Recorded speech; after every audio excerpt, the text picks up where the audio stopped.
The Upward Look for August 2nd. The reading is entitled, Enoch Pleased God. And Enoch walked with God, and was not, for God took him. Genesis 5:24. God had a church when Adam and Eve and Abel accepted and hailed with joy the good news that Jesus was their Redeemer. These realized as fully then as we realize now the promise of the presence of God in their midst. Wherever Enoch found one or two who were willing to hear the message he had for them, Jesus joined with them in their worship of God.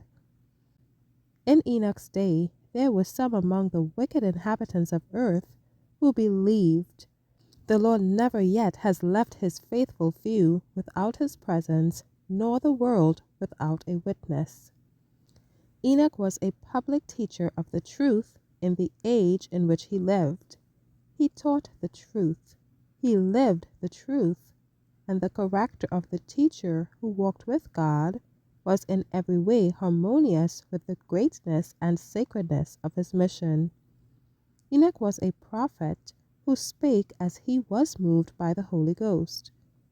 He was a light amid the moral darkness, a pattern man, a man who walked with God, being obedient to God's law, that law which Satan had refused to obey, which Adam had transgressed, which Abel obeyed, and because of his obedience was murdered. And now God would demonstrate to the universe the falsity of Satan's charge that man cannot keep God's law. He would demonstrate that though man had sinned, he could so relate himself to God that he would have the mind and spirit of God and would be a representative symbol of Christ. This holy man was selected of God to denounce the wickedness of the world, to evidence to the world that it is possible for men to keep all the law of God. Enoch not only meditated and prayed and put on the armor of watchfulness, but he came forth from his pleadings with God to plead with his fellow men.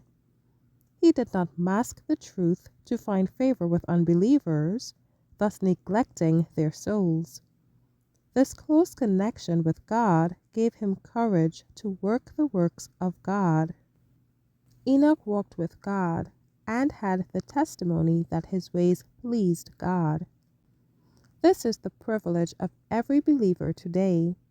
It is man dwelling with God, and God taking up his abode with man. I in them, and thou in me, says Jesus.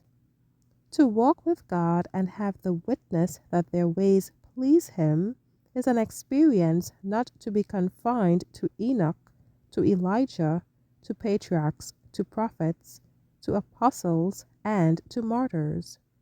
It is not only the privilege but the duty of every follower of Christ to have Jesus enshrined in the heart, to carry him with them in their lives, and they will indeed be fruit-bearing trees.